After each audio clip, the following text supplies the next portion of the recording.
రాష్ట్ర ప్రభుత్వం రైతులకు నిర్వీర్యం చేస్తున్నది. ఎందుకంటే నిన్న జరిగినటువంటి క్యాబినెట్ సమావేశంలోని రాష్ట్ర ప్రభుత్వం చెప్పే విధానం ఏమిటంటే కేంద్రము రైతుల దగ్గర కొనుగోలు చేసే ధాన్యాన్ని కేంద్రం ఎంత కొనమంటేనే రాష్ట్ర ప్రభుత్వం అంత కొంటామని చెప్పడము సిగ్గుచేటు. ఎందుకంటే రాష్ట్ర ప్రభుత్వము పండించే ధాన్యం అంతా కొనాలి, కానీ కేంద్రము చెప్తేనే ఎంత కొనమంటే అంత కొనడం అన్నది సిగ్గుచేటు.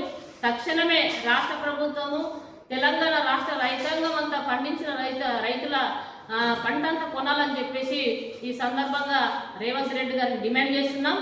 అదేవిధంగా రాష్ట్ర ప్రభుత్వము 7 రకాల సంబంధించిన ధాన్యాన్నే కొంటామని చెప్పేసి షరతులు పెట్టడం సరైనది కాదు.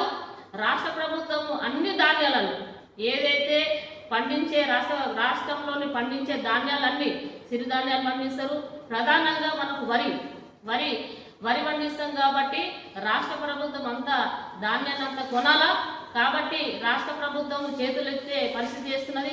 కేంద్రం ఏది మాట్లాడితే దానికి అనుకూలంగా మాట్లాడుతున్నాడు. కాబట్టి రేవంత్ రెడ్డి గారు దీని మీద ఆలోచించాలా, రైతుల పట్ల ఆలోచించాలని చెప్పి చెప్తున్నాం.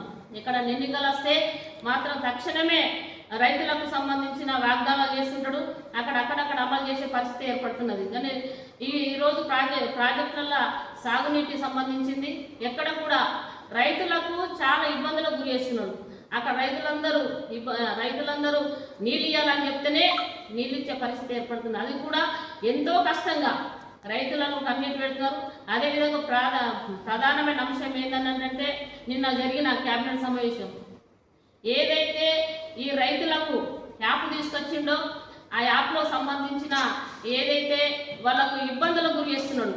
ఎందుకనంటే వాళ్ళకు నంబర్ వస్తుంది, ఆ నంబర్ను మాత్రం ఇచ్చేయాలని చెప్పేసి ఆ యాప్ని యథావిధంగా తీసివారేలా.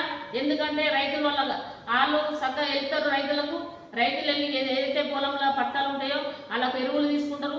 ఆ ఎరువులు ఎంతైతే 1 ఎకరానికి 2 ఎకరాలకు 3 ఎకరాలకు ఎన్నైతే బస్తాలు వస్తాయో ఆ బస్తాల ప్రకారం రైతులు లబ్ధి పొందుతారు. కానీ ఈ ఫోన్ల యాప్లోని సంబంధించినది యాపే మొత్తం తీసేయాలని చెప్పేసి రైతుల గోస.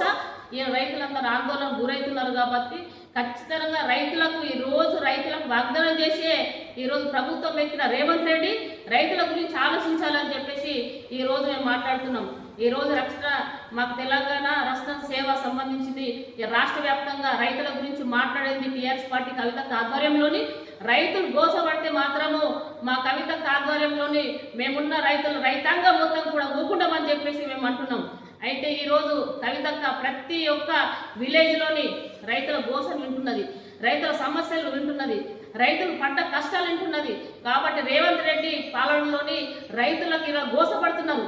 కాబట్టి ప్రతి గడపకు ప్రతి దానికి రైతులు పండించే మొత్తం పంటంతా కొనుగోలు చేయాలా.